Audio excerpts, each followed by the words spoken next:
today we're going to focus on color temperature. And by that I mean whether the color is warm or cool.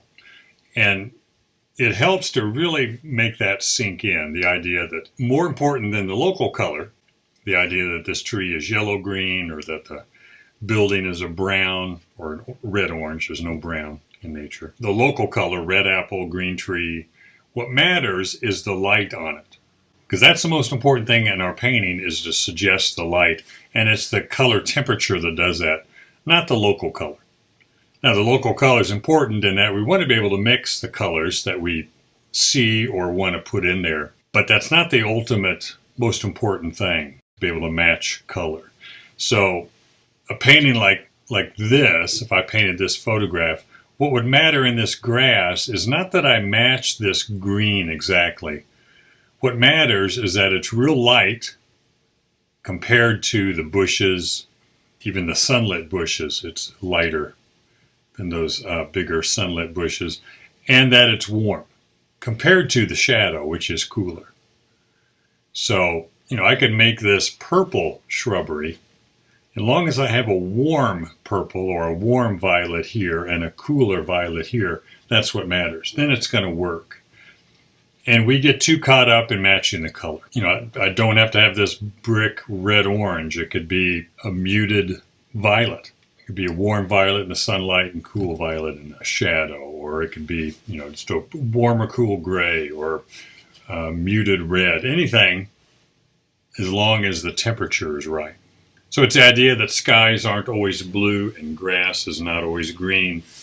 What matters is getting at the right value, dark or light, which I think everybody gets that. How dark or light our values are is what matters, the value relationships. But color-wise, all that really matters is the temperature.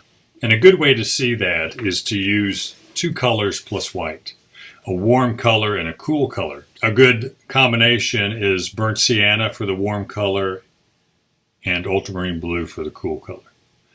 And you could use ultramarine blue and orange. That would work also. But ultramarine blue and burnt sienna is a good one to use. There's a couple of paintings here.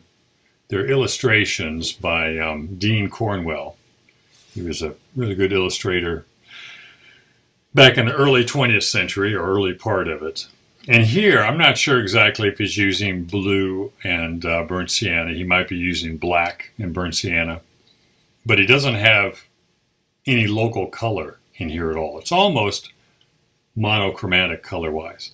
Until you can see there's a warmth up in here. Kind of looks like burnt sienna to me, with a little bit of black or blue. I imagine he's using black, but I'm not real sure, because blue and burnt sienna will give you this kind of muted color.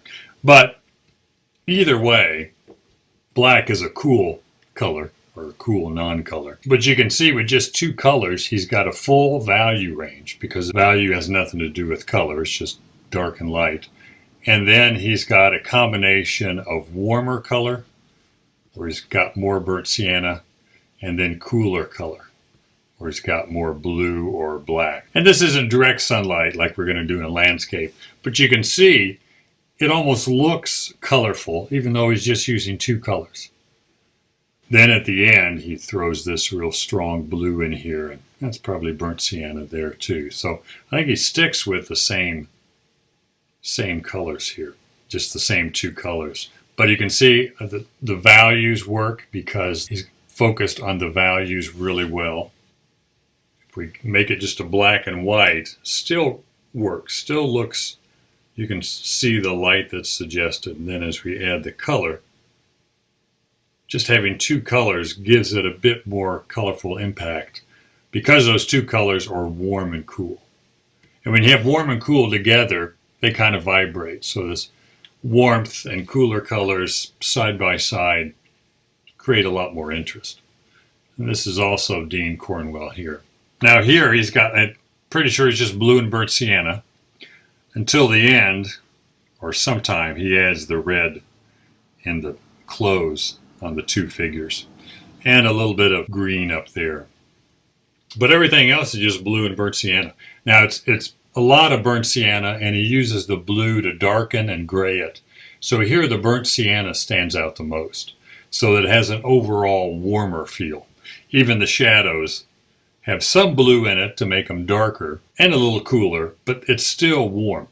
There isn't anything in this painting that's really cool. Now, these being real warm makes this cooler by comparison, but this shadow is not real cool. It's cooler compared to the more lit areas, but it's not a real cold color. Same thing here, a lot of burnt sienna, but enough blue to make it cooler than that, which is more straight burnt sienna with maybe a touch of blue.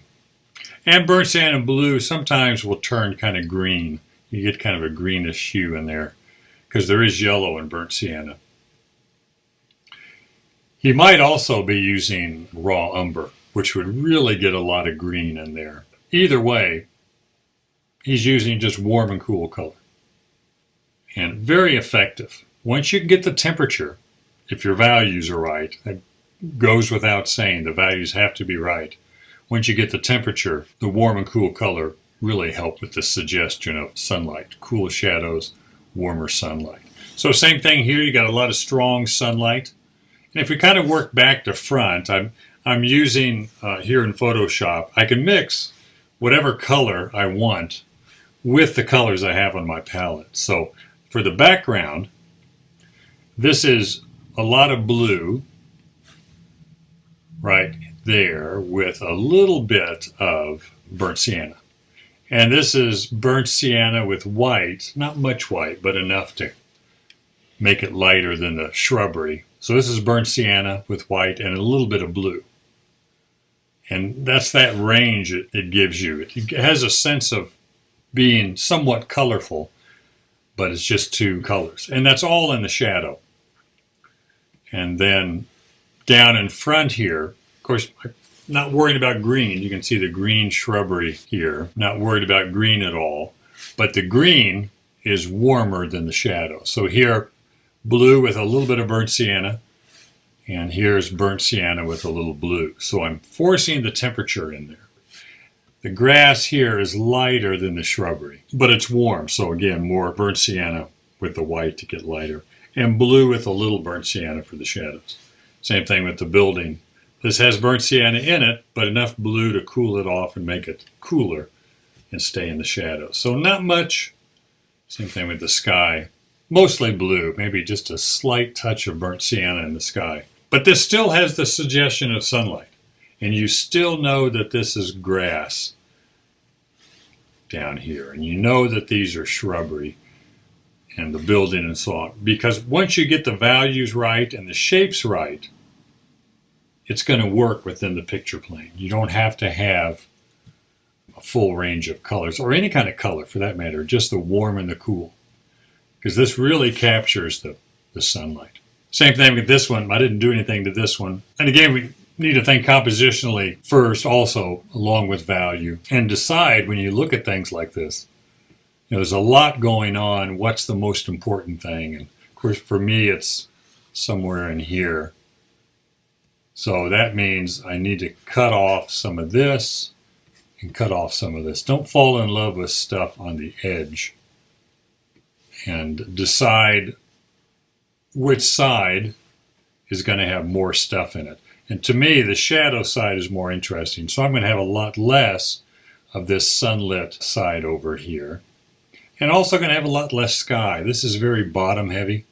So I'm going to cut out a lot of sky, a little bit of the right side, and some of the bottom as well. So I can zoom in quite a bit and get a lot better composition here. There's just too much stuff that's not important in most photographs. And I still have that strong sunlight. And now I have this tree kind of dead center, and I can move it a little bit to get that tree a little bit over the large yellow tree, a little bit over to the right side of center. Or I could crop it again and make it left side of center. So decide what's really important. And aside from the focal point, which I see kind of right in there, some of the rocks and the tree, this foreground is important too. So I'm going to cut off a lot of the sky and in effect make it a bit more of a square or a vertical rectangle to get more of the foreground in there. I mean, if everything was just right in here, I'd make it a long horizontal. But it's not. This foreground creek that leads you into the painting, real important. And still have those big areas of warm and cool. A lot of blue in the shadow here, but that blue is varied with a little or a lot of burnt sienna to give me some warmer or cooler colors. And then, of course, the white gives you the value changes. But looking for temperature change is just so important. Now, and it works best, obviously, when you have a lot of strong sunlight, although it works cloudy day too. The separation or the contrast of warm and cool is really evident on a cloudy day. So this is Salt River Canyon here in Arizona. And first thing I'd want to do if I start on the right side here, all of this is going to be fairly cool. This shadow area here can be more of a bluish color with some burnt sienna, and then a bit more burnt sienna here, but it's still going to be cooler than these sunlit areas there. So everything is relative. And a lot of burnt sienna and white there for the bright sunlit areas. Same thing with the background. The blue is just muted with the burnt sienna. Shadows here are darker as you come forward. Blue with a little bit of burnt sienna. And just like using a full set of colors, keep your colors somewhat muted, which they will be anyway, because there's only two colors. And you're doing at least almost everything has both colors in it. Like this burnt sienna right here, burnt sienna and white, just a hint of blue. Hardly any at all, but it helps to get both colors in everything. Just that one's going to dominate to make it warm, and the other one to make it cool. And then same thing here, the grass. Now this looks real cool color, blue and burnt sienna, but it is warmer than the shadow area and the shadowed background area. And that's the key. It has a hint of warmth in it. So there's enough burnt sienna in it that it's still a cool color, but a sunlit cool color, which doesn't make much sense, but everything is relative. So as long as this is warmer than the shadow, it's going to work. It's when I get it too cool compared to the shadow that it won't look like sunlight anymore. And then also in the foreground, just variations of burnt sienna. Shadows here are warmer than the background right in here, but they're still cooler than the light area there. So they work as shadow. So I can have a pretty warm shadow. There's a lot of reflected light bouncing around this rock area. That kind of warms it up, but it's still cool compared to the light area. Thinking again more in terms of temperature and value rather than just local color. And after getting this blocked in and it dries, I could come back and scrub in, drag in some color on top, do some dry brush or some wet on wet, but this gives me my values and my temperature. So a few more here, just look at. This is another one here, real strong shadows, sunlit areas. You're not going to be able to suggest the green, but you can get the darker shrubbery, darker compared to the rock, but still warm compared to these darker shadows that are in there. So it's that contrast of warm and cool that you're after. And at first it's frustrating because you want to be able to paint the color. But if you do this enough, you get past that and you don't really care anymore about that. And you'll just focus on temperature change. And when you get the temperature changes right and the value changes right, it has a feel of a full color without having full color in it, just the two colors, because temperature is so much more important than local color.